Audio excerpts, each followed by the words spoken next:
You're listening to The Secrets of Doctor Who, episode number 96. Aye! Don't be scared. All of this is new to you, and new can be scary. When people need help, I never refuse.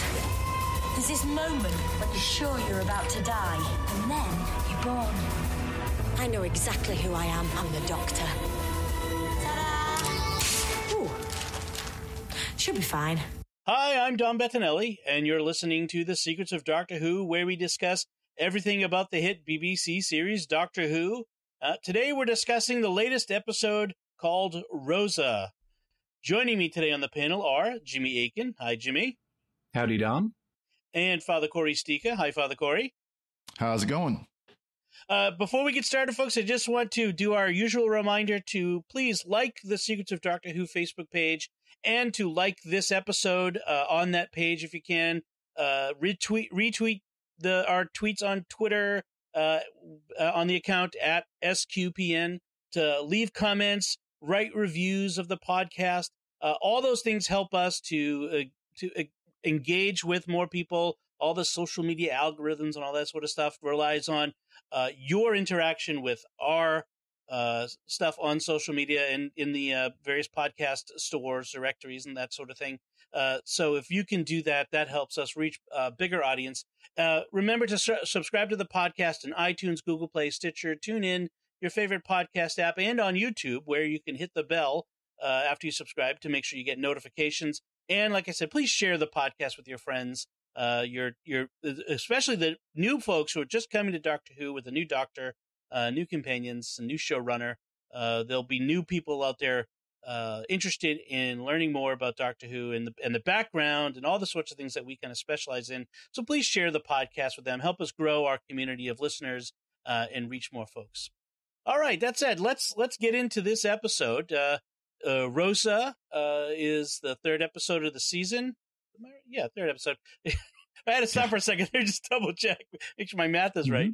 And so, quick recap. So, while attempting to get back to 2018 Sheffield, the TARDIS takes the Doctor and friends to Montgomery, Alabama in 1955, where they meet Rosa Parks, the civil rights icon. And they also meet another time traveler who's trying to change the future by preventing Rosa's famous act of civil disobedience that launched the U.S. Civil Rights Movement.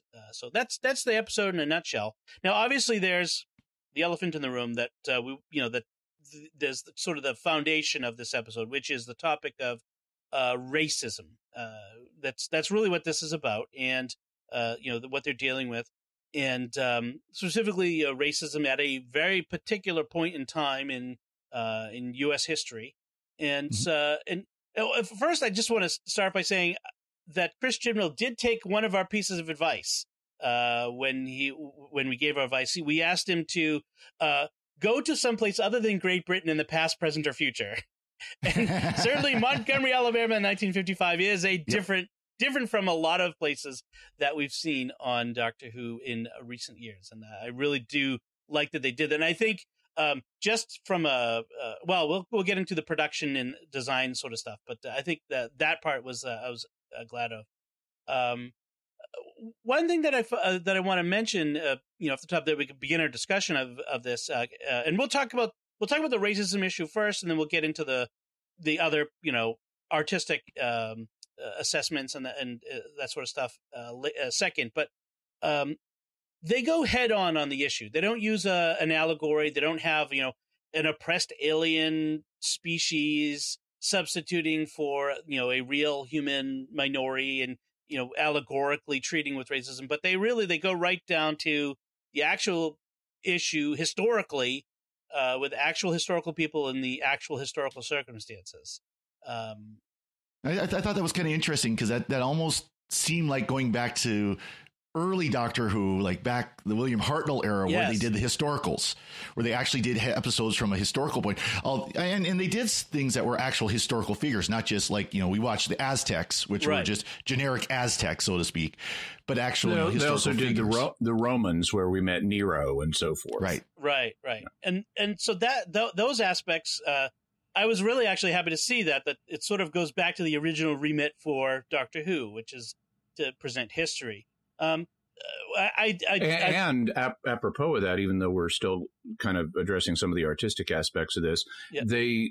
This episode, even though it involved a time traveler, which I guess the first one to really do that, where you went into a historical period and encountered a meddling time traveler, was the one with the meddling monk. Mm-hmm. But in those historicals, a frequent theme was, how do we let history play out as it should? Or might there be something interfering? And that leads actually to that very amazing final scene on the bus. We'll talk about in a little bit. Right. So the story starts with, for some reason, I'm not sure why they chose to do this, but with 1943. It's a real historical incident. Rosa Parks in 1943 had an encounter with James Blake that basically was that same encounter. She got on the front entrance of the bus, paid to ride, and was told by him to get on the back entrance. He closed the door on her, and she vowed she would never ride on another bus with him again. Okay. And they didn't bring out that aspect of it. But then in 1955, when she had the famous bus ride where she refused to give up her seat, she hadn't realized he was the driver. Okay. And that's why she was on the bus with him again. Okay. So one of the things I did try to go look up the actual historical events. They stayed pretty faithful to those historical events. Even the things that were said. In fact, the words at the very end of the episode between where she her, says, "You may do that," when he says he's going to have her arrested. Right. All of that is historical, which I appreciate. Even the buses were the same. You can actually look up the actual bus from the Montgomery bus system, and they have the bus. I wasn't sure whether the buses actually had signs like they did on it, but there certainly were white section and colored section. And I think that part is accurate, as well as they had those little placards they could move as needed. Okay. Because I remember, I don't think they were the same exact type style, but they were the same basic idea of there are these signs. Because I seem to recall seeing a picture of the inside of one of those buses at one point, and there were those little signs kind of spaced throughout. So, fortunately, none of us have seen anything like that in real life in our own lifetimes. No, thanks be to God. Yes. All right. So, just to kind of to set the frame narrative of this, Rose, as they kind of mentioned in the episode, but Rose's arrest led to a boycott of the bus system. Martin Luther King was the leader of that boycott, as we saw him in the episode. 99% of African Americans in Montgomery boycotted the buses, which, despite that there was violence and fire bombings of churches and homes in response. And in November 1956, which is a really quick turnaround for something like a U.S. Supreme Court decision, they ruled that segregated busing is illegal. And that's the acknowledged launch of the U.S. civil rights movement. So people sort of look at that as the impetus to get things going. So one of several things that helped get it going. I mean, they mentioned, for example, the murder of Emmett Till in this episode, which was another such event. Yes, and in fact, that sort of precipitated this in some ways. Yeah. Also, we'd already had the integration of the armed forces in 1948. After World War II, it was felt, how can we had all these soldiers who fought bravely for the U.S. who were of African American descent.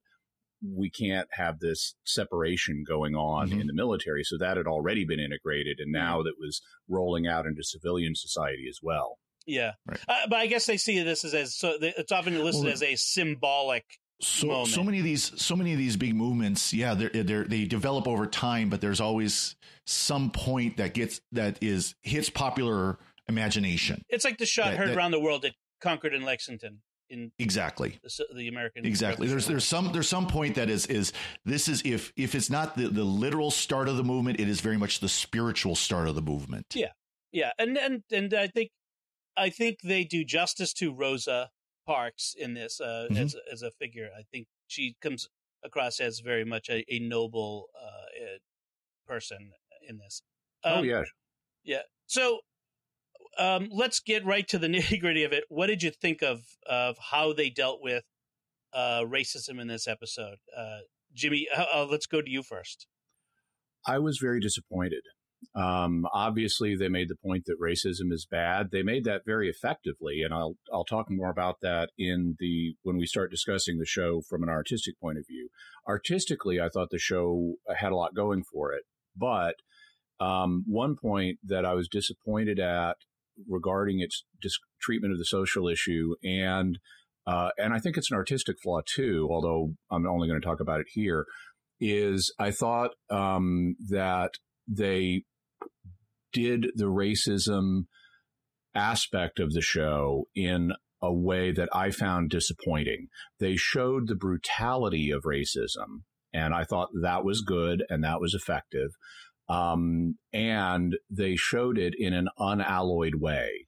So every single person that we meet in this episode who is a guest actor and is not Black is a racist. Every single one of them, every encounter they have, whether it's the bus driver in 1943 and 1955, whether it's the police officer who barges into the hotel room, whether it's the waitress who kicks him out of the restaurant, whether it's the old man on the street with his wife that Ryan is trying to get to ride the bus, even the guy from the future who's using Captain Jack River song technology that's apparently from the 41st century. Like, why would anyone 2,000 years from now care what skin color you're in? What your skin color is, even, when you're off interacting with completely different species, anything like that's going to fade into the background. You're not going to care about skin color any more than you are eye color.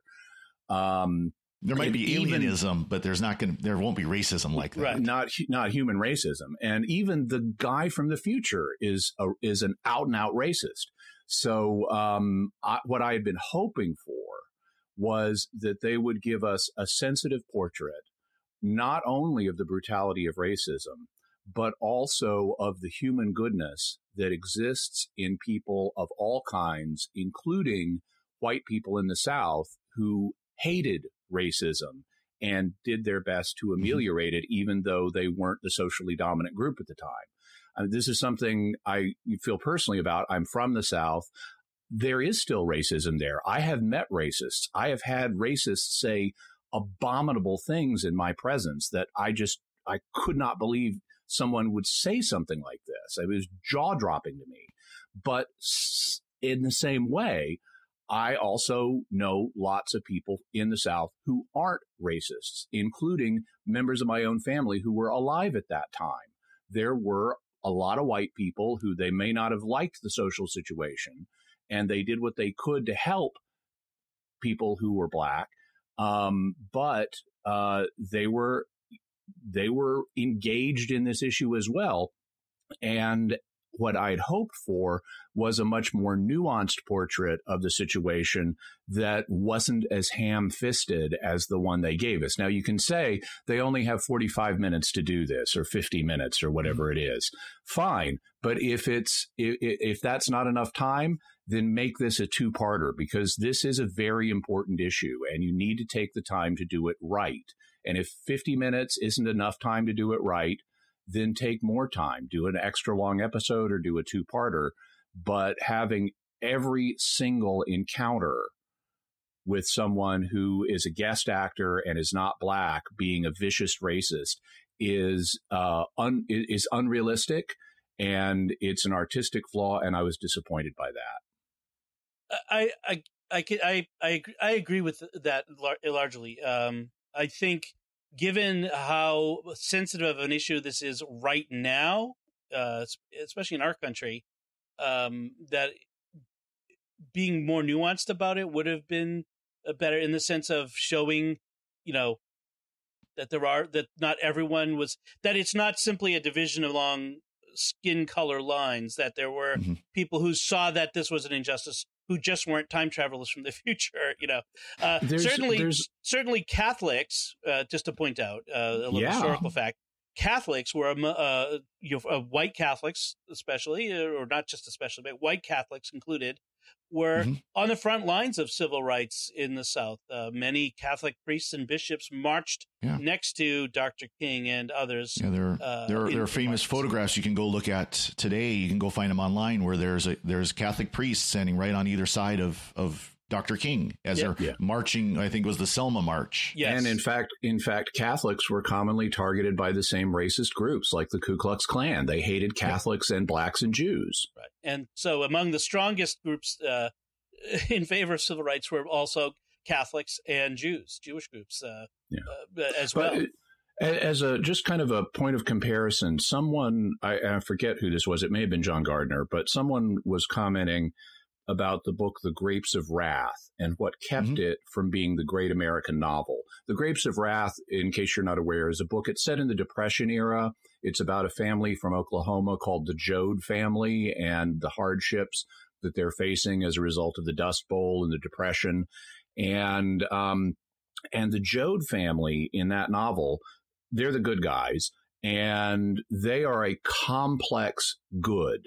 They, as a family, they're portrayed in a subtle, psychologically sophisticated way. They're not just cookie cutter goody two shoes. They have real psychological depth and complexity. And the comment was, what keeps the Grapes of Wrath from being the great American novel is the fact that it gives us a complex portrait of the good guys against wooden two-dimensional bad guys. That it doesn't show a complex evil. The forces that the Joads are up against are just uniformly bad, kind of cardboard cutouts. And I think that the failure of the Grapes of Wrath on that level artistically is somewhat mirrored in this episode, because we should see more complexity, especially in terms of the guest characters we're meeting. Okay. Father Corey, your take on this on the racism aspect of this episode, right? And I'm much more positive, I would say, than Jimmy is on this episode. Now, not knowing a lot of people, frankly, I think I could honestly say I don't know anybody who lived in Alabama or Mississippi at this time. I've known people since, who are younger, who've grown up, in their later, after the 50s. So I don't know what the background is like. I could just go by what I've seen through history books, through pictures and so on. And I agree with his criticism. I agree, Jimmy, I agree 100% with your criticism on how the whites are portrayed in this episode, because we know there were people at the time who were supporting the nascent civil rights movement. We know that. That's a historical fact. We didn't see that at all. That being said, my biggest concern, and I know this is something I addressed with the Chris Chibnall episode, I think it was, or an earlier episode of the podcast. I was afraid that this was going to be an anti-American diatribe for current day. And I will say that is my fault, my misjudgment, my mistake. This wasn't, in my opinion. And I think what redeemed it especially is that quote from Yaz, where Yaz is talking to Ryan behind the dumpster there and says, basically they admitted that racism isn't just an American thing. It exists in Britain as well. And then frankly, I would argue it exists throughout the world. It is unfortunate. It is an unfortunate aspect. You don't have to argue that. You don't have to argue that. Yeah. That's pretty clear. That's an unfortunate aspect of our human nature. But things are better. The United States and Britain today are not the United States and Britain in 1955 and before. We still things have gotten better. There's still things that need to be fixed, but it's not as bad as it once was. Exactly. And they said that. I love the exact quote from her. She talks about how we have elected a black president, and who knows where they'll be in 50 years later. That's proper change. So I admit this is my fault. This was my maybe being oversensitive to some of the trends within TV today. And so, I applaud them. I think, again, not knowing all the dynamics of what life was like in Birmingham, Alabama in 1955, but I applaud them for this episode because I think they basically I misjudged them. We'll just put it that way. Yeah. For my part, apart from the sort of flat characterization of white people in this episode, that if you're not a time traveler from the future, you must have been a racist. If you were even if you are a time traveler from the future, you may be a racist. Right, that's right. Kreska was. If you're not an actual 21st century TARDIS member, you're right. Apart from that, I felt like they had it's a pretty straightforward examination of the ills of, as you said, Jimmy, of the ills of racism, of how so it was sort of remember this was pretty bad. Like let's not forget how bad this was. This was kind of what they were saying. And I appreciate them handling it the way they did. They handled it with sensitivity, and very without they didn't need to over dramatize to kind of to make over. I guess that's enough to say, over dramatize it. I do appreciate that this was back to the first Doctor historicals. I like that idea that they decided to do.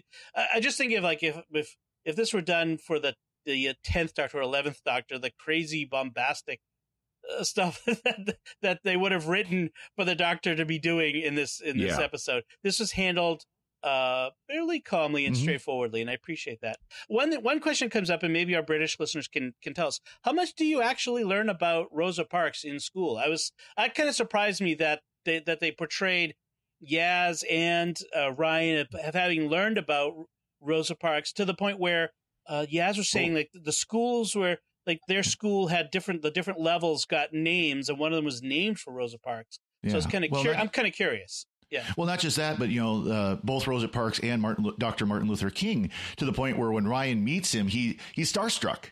He's absolutely, this. Right. This is like a dream come true to meet him. MLK, I can buy because he's a much bigger figure, but it's Rosa Parks was a little surprising.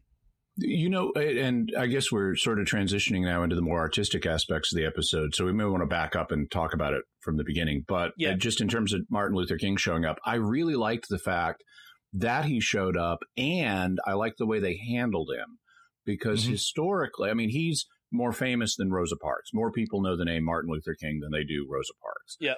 They're both extremely important figures historically, but he's the one that's the more famous, and he didn't get top billing here. Right. He just shows up. He's like a bonus to get to meet him. Well, and they didn't make him the focus of the episode. And what I really like is the fact Ryan was the one who got to meet him, not the Doctor, and not the whole TARDIS crew. Yep. Right. The Doctor didn't even get to meet him. It's just Ryan who did. And I like that thing of a companion having a historical encounter with someone, famous from history that the Doctor isn't even a part of. Right. And as far as I recall, outside of Alabama, Dr. Martin Luther King wasn't even known at all. No, really, until not even after. Not even outside of Montgomery. It's the boycott that really catapults him. So they played that well, where he was just kind of he's a preacher in this humble little church. Which was what made it so funny, was this British guy saying, my grandmother loves you. And they're like, well, how does your grandmother even know him? That's exactly. Yeah. All right, so let's jump to the beginning, back to the rest of the episode, and sort of talk about the artistic and storytelling merits of it. Like I said at the beginning, the Doctor says in the beginning she was aiming for Sheffield in 2018, but I think what did she say, 9 or 19 attempts went wrong. She said 9. Graham said 14. Oh, right, that's what it was. Yeah. And but even before that, though, we have the 1943 opening. Okay. And just on an artistic level, watching that, it's like, wow, this is a really dark opening for Doctor Who. Okay. Yeah. It feels very somber, and it feels very emotionally real. Even though the stakes are not as high as what we often have on this show. I mean, no one's shooting at anybody. There are not laser blasts going off. There's not an alien race invading. From that perspective, it's much more subdued, but it also feels much darker and much more real because it's a real world situation. It's not involving fantasy violence and fantasy scenarios. Right. This is something that really happened, and it's very sombering to watch that. Yeah. Well, and I think it's, we've criticized, especially Stephen Moffat's era of Doctor Who, as where too every fantasy. time the Doctor came up with some kind of issue, it was the entire universe is going to explode unless I cut this one wire. Well, yeah. To be honest, though, they did kind of do that here because Cresco, we'll talk about the villain in this one, or one of the villains, we could say, in this one. He was trying to change the future by manipulating this event, and because at the end, the Doctor says, Rosa Parks changed the universe as they look out into the vast, and there's an asteroid with her name that's been named after her. And I'm like, we're like, isn't it enough of what she actually did? Like, do we have to pump it up to something more? There is a little bit of that. They didn't. Having an asteroid named after you is not you changing the universe. That's someone else changing a name. But what they could have said is she helped humanity get over its race issues, and that has continuing ripples out into the future. Yeah. That's her real legacy. The asteroid may be a symbol of her legacy, but her real legacy is interracial healing. Right. They just wanted the asteroid special effects again in the episode. But by making this about Cresco wanting to change the future, I feel like they tried to ramp up the implications for this, and they were kind of falling back into the old ways. Like we talked about, the last couple episodes have been small stakes back to that idea, and this one they kind of wanted to go for the big stakes, to really ramp it up, and which wasn't necessary, I don't think. We've also commented on and this was another piece of our advice for Chris Chibnall, was go more realistic than the fairy tale stuff that Moffat was doing. And the fairy tale stuff could be fun, but I just got tired of it. As an example, though, contrast this with the episode from the previous season where the Doctor took Bill to the ice fair. Right. Yeah. And Bill immediately brings up, the issue of race and asks about that. And the Doctor has this fantasy explanation of, Jesus was black and the past was a lot more black than you thought, and don't worry about it and stuff like that. And even back in the Russell T. Davies era, when the 10th Doctor took Martha Jones back to the 16th century, she raises the "am I in danger because I'm black" issue, and he says, "Nah, just walk around like you own the place." And both of those, I guess, are okay ways of getting the plot moving, so that we can have an adventure here and not have to deal with some of the darker aspects of these things. But wow, this episode is way more, really goes there. This is a much more serious treatment than the kind of fantasy treatment we had before. I like that. We've criticized in the past where they've taken what they perceive as modern views, modern ideas, and put them in the mouths of people in the past. Right. So we definitely can't criticize them for that in this episode. They definitely did not do that here. That's for sure. So there was that opening scene. Then we have the Doctor and her friends arriving.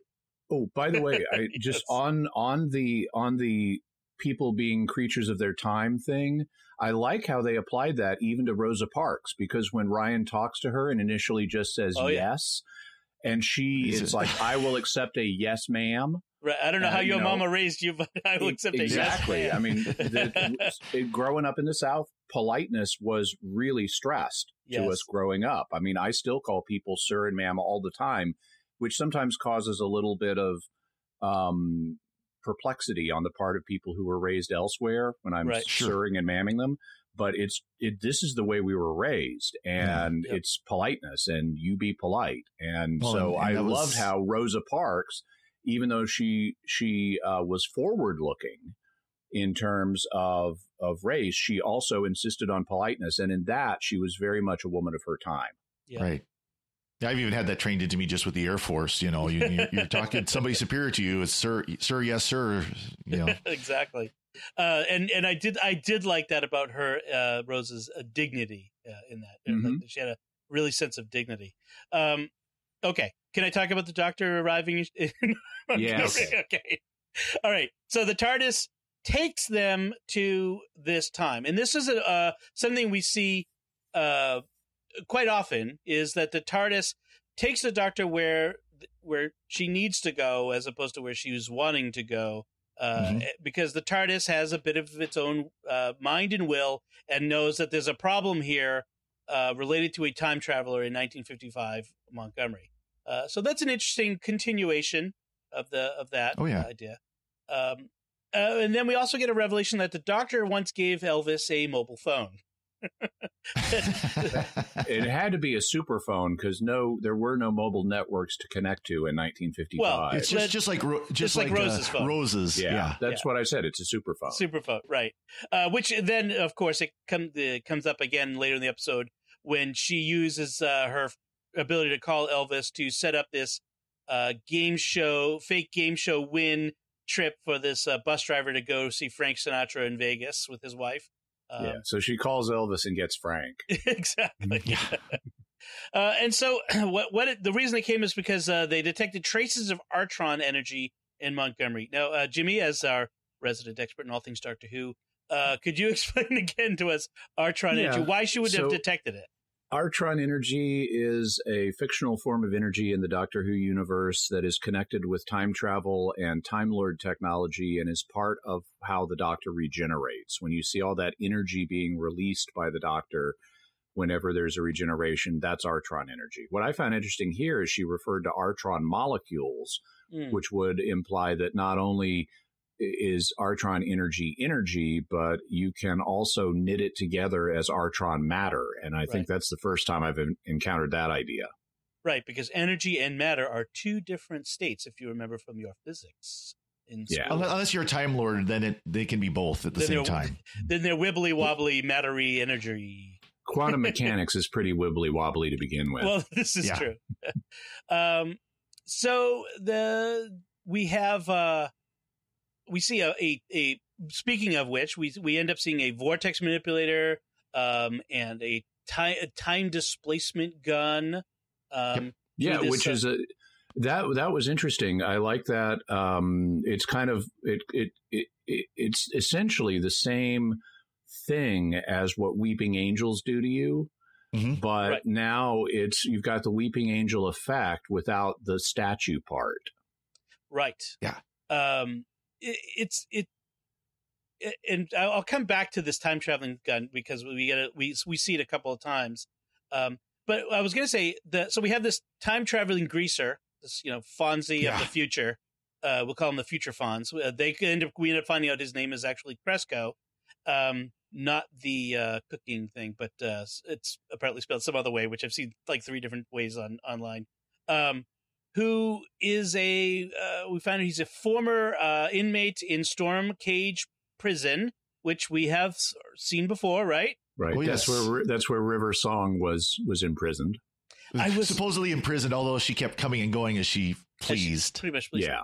I had a slight feeling or hint, which I really felt like that. No, it can't possibly be. But since River is technically part Time Lord or whatever, Gallifreyan, I was a little wondering, was this River? Okay, but of course it isn't. It's not. Yeah. They'd established she burned through all of her regenerations. In becoming River Song and saving the Doctor's life.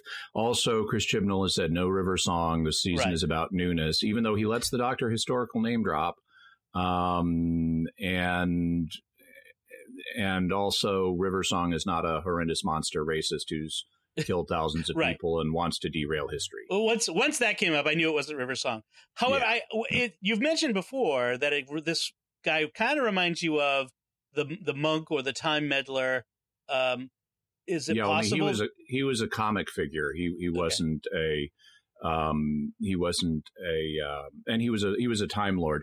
A couple of points of difference. So if he was this guy wouldn't be the meddling monk because the meddling monk was a Time Lord. This guy is portrayed as a human. Yeah. He's as shown by the storm cage and the vortex manipulator wristband and things like that. He doesn't have any Time Lord technology, which the monk was. The monk had his own TARDIS and so forth. Okay, good. Okay, so that settles that question then. So I like her. Yeah, go ahead. I do wonder if he might be a recurring figure.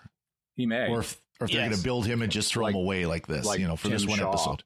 Like Tim Shaw, right? Maybe he's no, never mind. I won't go there.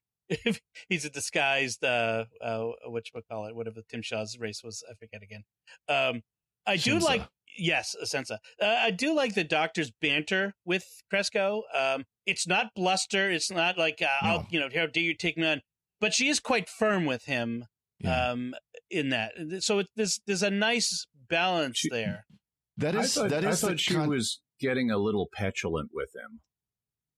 I mean, she's kind of getting a little bit high and mighty abusive towards him in a kind of Peter Capaldi way.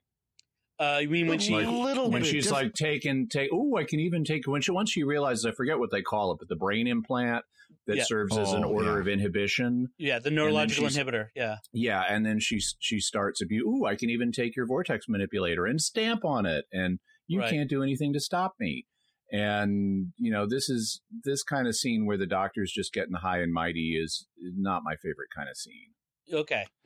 I don't see it anywhere near to the level of Peter Capaldi, but I didn't quite see that. Actually, I again, this is one of these where you definitely see the difference in this Doctor versus, again, especially the 10th and the 11th.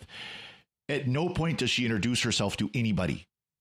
Right. At no point do you hear, I'm the Doctor, or, anything like that. And you definitely don't get I'm the oncoming storm. Daleks fear me and there's nightmares, nothing like that. The oncoming storm. I'm going to use that someday. I'm going to tell someone I'm the oncoming storm.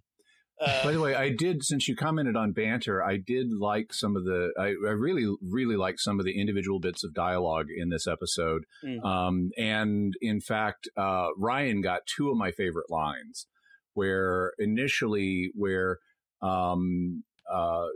they're talking about Rosa Parks, and I think it's Yaz says to Ryan, you do know who she was, right? And he says, yeah, first black woman to drive a bus. Oh, that's so human, to kind of know, but kind of get it wrong. Like, didn't quite do really that well in school. Like, didn't quite remember his history lessons. But then he gets a totally on top of it line when they're in the restaurant. Yeah. And the racist waitress comes up and says, we don't serve Negroes here. And he says, good, because I don't eat them. Yes, that was pretty good. Back at you there. Yeah. There were actually, one of the things I really liked was they were in the motel room and the Doctor starts drawing on the wall.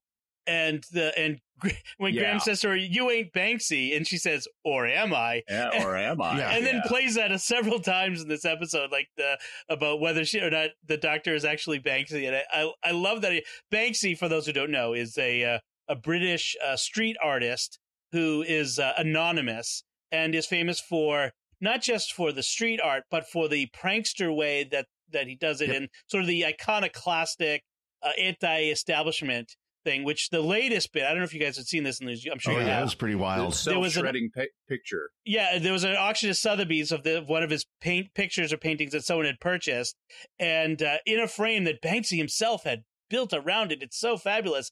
As soon as it was sold for £1.5 million or something like that, he must have been present because he pressed the button. Actually, he was present because or she was present because they posted a video of him doing this. Not the face, of course, just the hand. He pressed a remote control and it started to shred the picture coming out of the frame. It stopped halfway, not by design, by the way. It jammed up. It jammed up. He said, it like the video says, it worked in rehearsal. But he built it like 2 years ago. I mean, this picture. So this is Banksy, and it's sort of like, I could see the Doctor could be a Banksy in that sense. And just for also the art house was speculating afterwards that by shredding or half shredding the picture, its value may actually have increased as a result. Oh, I'm sure it has. The art world is in agreement that it's worth a lot more now. The buyer, especially since there is the video of it. That, will accompany this picture to the end of time. The buyer did agree to purchase the painting after all.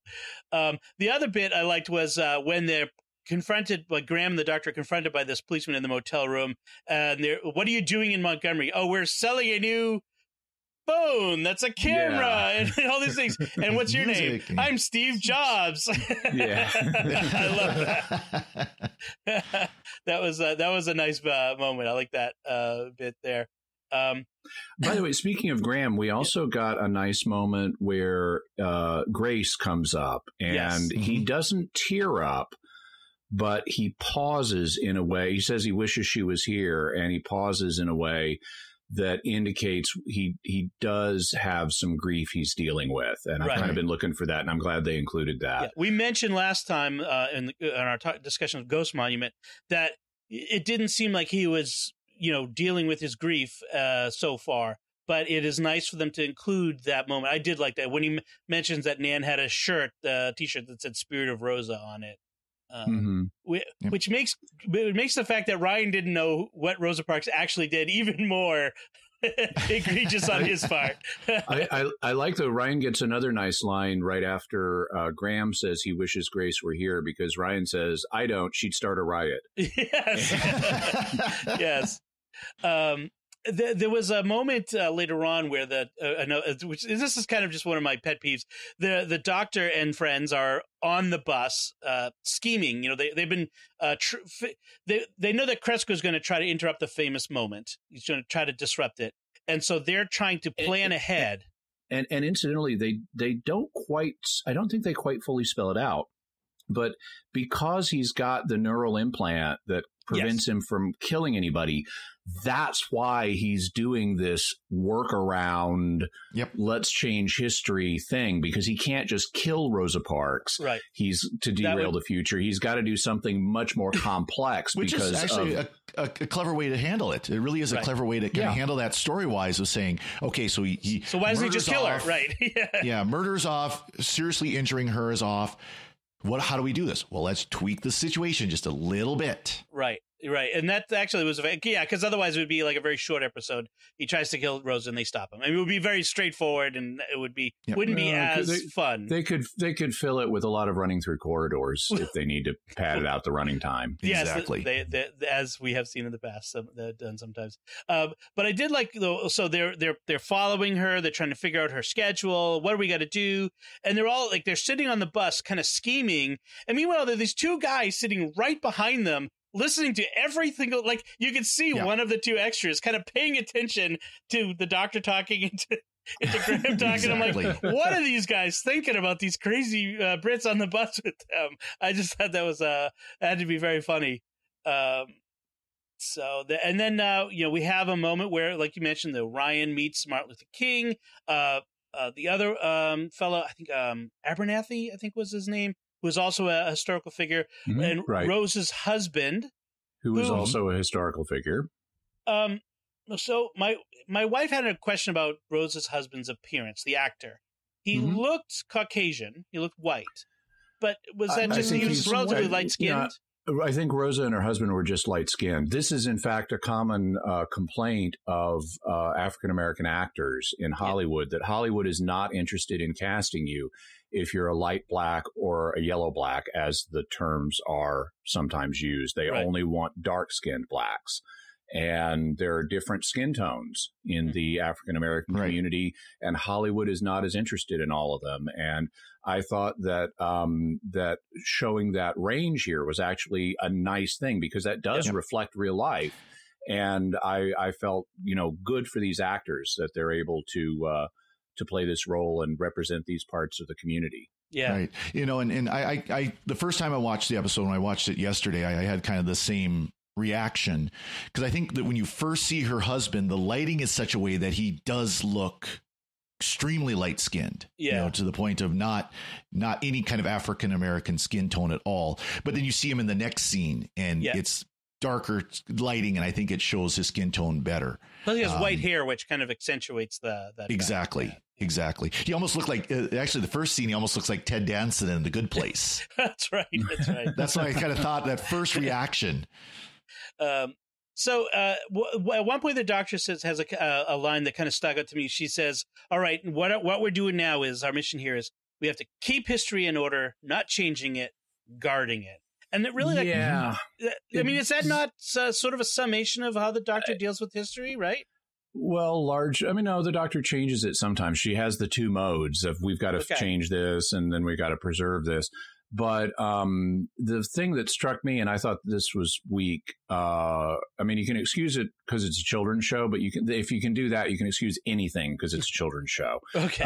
Come on, guys. We're 33 minutes into the broadcast. We're 2/3 the way through. I saw that this is going to be a let's keep history on course thing before the episode even aired. Okay. And this is weak writing if you're just figuring this out now. So stating the obvious. Okay. Yeah. There was another moment where it was a little bit obvious, the writing, where Ryan is playing with the time displacement device, and the doctor explains how it works. Yeah. So that later exactly how it works, but then says, very simple, very deadly. Yes. Well, but also, like, Chekhov's time displacement device, as soon as you see the explanation of how it's going to be used, then he tosses it on the bed. Yeah. Well, later on, we know that Ryan is going to have to use this device. And this is one of my complaints about the writing, because the doctor does not get after him for that. The doctor does not say anything to him about the fact that he zapped Cresco back thousands of years, because she's willing to criticize over guns. It's just, it doesn't, I'm is it surprised violent? Because she said, I mean, it's just a time displacement, right? I mean, is he hurting Yeah, us? but he said he cranked it back as far as he could. So if it could go forward 79,000 years or whatever, or to 79th century, from the 20th century, we'll track back 59 centuries and see where we're at. Yeah. That's not exactly a nice place to end up. Yeah, and hypothetically, he could end up in any kind of an unsurvivable environment. I mean, if it went back far enough, he could go to a pre-oxygen Earth. And even if not, he could end up in the middle of an ice age with no clothing protection and no ability to kill food. Yeah. Or with the dinosaur. Or defend himself. Yeah. Look, a T-Rex. Yeah. So, okay. I mean, that was just surprised me that they didn't even just have where she grabs it out of his hand and Well, she wasn't present when he did it, but yeah. But I mean, after the fact. Yeah. Hopefully, they destroyed it and didn't leave it laying around in Montgomery in 1955. That would be a bad thing. So we get to the end, that iconic scene, that moment that we've been waiting for, where Rosa has to get up from the bus. And the whole time they've been trying to make sure that the bus is full enough so that when the time comes, the bus driver, Blake, has to tell her to get up, and she refuses. And in fact, what happens, the way that they write the scene, is Graham and the doctor have to stay and be the last two white people, in that place. If they had gotten off the bus before, Rosa wouldn't have had to get up. And so they have to stay there and be sort of part of the cause of her arrest. Right. In some ways, it's portrayed as you've done this horrible thing to her. But in some ways, they actually, I mean, she's arrested, but she doesn't have any long-lasting ill effect because of the arrest. She's not mistreated or beaten up. They do say she has a hard life after this, but she's also becomes the pivotal figure. Right. Who accomplishes all this good. I thought this was this is a psychologically morally complex moment. Yeah. And I thought that was good. I also thought a lot of other moments in this were good too, because even though they were very clear that, they're dealing with a bad situation with this, evil racism in this culture, they had to work with it. And they didn't do a lot of what would have happened in previous eras of the show. You would have had a lot of, rather than saying, okay, we're in this bad situation, but we need to work with it. There would have been a lot of virtue signaling and, futuristic declarations in the face of the racists. And the fact that Ryan did get on the back of the bus is that's a human, realistic, tragic, morally objectionable, and all kinds of, there's just a lot of complexity there. That's good writing, because if you were a time traveler and you encounter whatever it is you look like, or whatever your gender is, or whatever other characteristic you have that people may not like at some point, you're going to have to do things like that if you're going to travel the universe. The Doctor is going to have to do things like that. The Doctor has encountered things like that in the past, where you're dealing with people who have an irrational prejudice against you, and you've got to just deal with that fact because there's nothing you can do about it at the moment. That gets us into the realm of art rather than just polemicizing. When you work with that situation, have to deal with it, that's where art starts to happen. And so I really like that. I also like the complexity with Yaz's situation, where they assume she's Mexican because they have no experience with Pakistanis. And then it turns out we've got the ambiguity where she gets on the front of the bus and doesn't know where she's allowed to sit at first, and thinks, does colored just mean black in 1955? And it turns out it looks like it does, because she gets to sit in sometimes because she gets to sit in the white section. Right. And having the team split like that, where Ryan has to be in the back, Yaz is allowed in the front, and the Doctor and Graham are in the front, and it's like, wow, is that uncomfortable and complex? And this is sophisticated in a way that they didn't have to be, and I want to give them credit for that. Yeah, and on that bus, on that particular time, with that particular bus driver, Yaz was allowed to come through the front door and sit in the front. Maybe on Blake's bus, she might have been made to sit in the back. Certainly at the restaurant, they didn't like her because she was quote unquote Mexican and kicked her out. And it shows the complexity of what it was like to be a person who didn't quite fit in to the categories. And certainly you weren't white, and therefore, well, what am I, and how do I fit into the world? And I think it very well, from my point of view as someone who's not a racial minority, to kind of give me an introduction to what it was like for people like that then.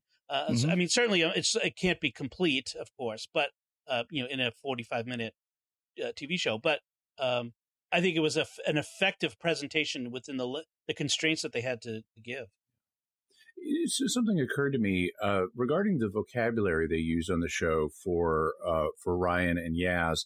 In describing their races, or in Yaz's case, their presumed background, the terms they use are deliberate for the period, are deliberately neutral. Yes. The term colored at the time was neutral. That's why it's not meant to be offensive. That's why Rosa Parks and Martin Luther King are early members of the National Association for the Advancement of Colored People. So that was even the preferred term in some circles at the time. Right. When the waitress uses Negro, that's not meant to be offensive as a term. That was a neutral term. There are offensive terms she could have used and didn't. Absolutely. And the same thing is true for Yaz. When the waitress refers to her as a Mexican, that's a neutral term as well. There are much worse terms for Mexicans that could have been used in that scene. So I thought that was interesting that the show went with period neutral terms, even if some of them, like Negro, have acquired different nuances in subsequent years. Right. They didn't impose a modern sensibility on those terms, Negro or colored, that for the time period. Yeah, I don't think there's any way they could have used the words that probably would have been used. Not on by a at least show. Not on, no. Yeah, no way. I did like that the fact that we had not just Ryan's experience as a black man, but we had Yaz's experience as a sort of in between, like sort of caught in the middle. sort of what, where does she fit in this? And it kind of exposes a little the stupidity of racism, just because, she's darker than, or he's darker than her, and she's darker than the doctor. And it's the kind of the craziness of it. So I did like that. And having them both was good. I think it kind of emphasized too, racism is, it's as much about seeing the other person as different than me, therefore they must be less. Right. Right. So. Yeah. And in this case, like having someone of from British terms, you say Asian. That's what how they would refer to someone from, say, like India, Pakistan, or any place from the continent of Asia. Asian, someone whose origin, the ancestors are from Africa. Having someone who's European as the companions, it really served the story very well. Having this group with the doctor, I don't think, like, if it had been one companion, if it had been Clara or even Rory and Amy, or even Martha Bill. Jones or Bill, I don't think this story would have worked quite the way it did. I'm glad we had this group with this doctor. Right. And the fact that we have multiple characters with multiple different backgrounds adds to the complexity and thus the artistic depth of the episode. I love the fact a couple times when Graham pointed out that Ryan was his grandson, and the reactions that got a couple times was great. One last thing to point out: the song that played over the end and the end credits is a song called "Rise Up" by a performer. Her name is Andra Day. I quite like the song, actually. I thought it was a nice song, and I'll put a link in the show notes to the YouTube of it, and there's lyrics there even you can read, and I quite like that song. By the way, another song note: early on, when we're in 1955, just as the TARDIS is about to land, we have this moment where we're following like a classic 1950s car down the street, and we have this doo-wop music playing. Yep. And it has this Back to the Future 1955 nostalgia vibe. Right. Which is, in the way it plays out in the episode, it's kind of a fake out. Emotionally, it's evoking this nostalgia, and then they're about to hit you with some hard reality. But I thought that was an interesting moment. Speaking of getting hit with hard reality, the moment when the racist hits Ryan for trying to give the glove back to his wife, I found that a little implausible because in reality, people would pick up a woman's glove and try to give it back to her. They might not have done it exactly the way Ryan did, but I'm willing to, and I think they tried to set that up to show why the guy would have that reaction, but it didn't quite come across to me as fully this is what would have happened. But I can accept this one because they need to demonstrate the reality and the brutality of racism. Yeah. And this is their way of doing that for our main cast. Our main cast needs a short, sharp shock, to quote Gilbert and Sullivan, to alert them to the kind of situation they're in. And this is their way of doing that, even though I thought they could have set it up a little better. Yep. Yeah, because he grabbed her, and the guy reacted with anger. And then Rosa says tensions are high because of the Emmett Till case that just happened. Right. So yeah. But you're right. It does come across as a little abrupt, but I see what you're saying. Can I move on to some feedback, or is there any more notes on this episode? One thing I want to point out is they made a mistake when they talk about Rosa Parks receiving the medal from President Clinton. Yes. She did not receive the Congressional Medal of Honor. That is only for military people. That is the highest honor for someone in the military. What she received is the Presidential Medal of Freedom from him. Yes. So it's a minor. It's not a minor thing, actually. I mean, because these are the two highest awards that someone can receive in the United States. Yes, but I thought it was important in pointing that out. Yeah, that is an important distinction. Yeah. Only other thing I wanted to point out is they avoided, and this is to their credit, they avoided a trap they could have fallen into with this episode. If you're going to somebody who's made a big historical achievement like Rosa Parks or Shakespeare or whoever, you with a show like this, you run the risk of accidentally cheapening their achievement. Because if it turns out, like if you go back and, the Doctor gave Shakespeare all of the ideas for the plays he ever wrote. Yeah. We haven't seen that, have we? Yeah. Well, then you're cheapening Shakespeare's actual accomplishment. Right. And it would have been a flaw in the writing. I would have been offended if they had done it to where, like, the TARDIS crew goes back and they are the ones who cause Rosa Parks to have the idea of doing this. Exactly. And that's going to cheapen Rosa Parks's real achievement. And they didn't do that. And so the only alternative to that, if you're going to have interaction of a dramatic nature with a historical character, is rather than giving the person the idea or whatever, is you're just trying to keep history on course. Something else is from out of time is trying to interfere with that. Right. And so they went with the logical way that would allow them to interact with Rosa Parks without inadvertently cheapening what she did, because all they're doing is neutralizing an outside threat and letting her go ahead and do what she did on her own. Yeah. Okay. Yes. I agree with that. Any other notes? Okay, so just a little bit of feedback here from folks. We get quite a bit of feedback from some episodes going back, but let me just see if I can go through some of it here. On our last episode, Ghost Monument, Rick Angelini writes in. He says he did not like that episode and didn't even watch the last 20 minutes. He said one of his criticisms was there was way too much use of the sonic screwdriver and that it became a crutch. Interesting. I mean, you might say that about that's been a criticism for a while. I mean, the producers of the show have gone back and forth on this. There was a time back in the Tom Baker era and again in the Peter Davison era where the producers thought it was becoming a crutch and they wanted the Doctor to have to solve problems without the sonic screwdriver. And in Peter Davison's era, they even destroyed it, and he didn't have it for a long time.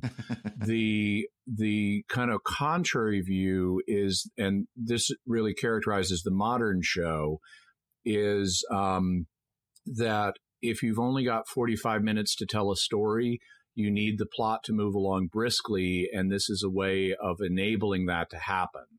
And given that we have multifunction devices right now, in the form of our phones and even our watches, are beginning to do this, where you can detect multiple different. I mean, there are even apps you can put on your phone to make it a radiation detector. Mm-hmm. And so, given that we have multifunction devices right now, I don't think it's unreasonable, personally, to accept the sonic screwdriver as a kind of Time Lord iPhone that moves the plot along. Okay. But that's just me. Okay. Our next bit of feedback is from our friend Amy Flowers on Facebook, commenting on our discussion of the Tomb of the Cybermen. And she says, one scene that really stood out to me that I wanted to mention was the conversation about grief between Victoria and the Doctor. It was sweet and gentle and showcased the Doctor's compassion to help with the fresh pain Victoria was going through. I've only watched a little of the second Doctor, but I'm getting the feeling he's going to be a favorite. And as I recall, that was very well done. So Victoria, for people who may not remember that, and I don't know if we even talked about it when we reviewed the episode, Victoria's father was a 19th century British guy, kind of scientist, who got involved in the Daleks and got over his head. He was like working on time travel research, and he had a tragic ending, which then led to Victoria traveling with the Doctor.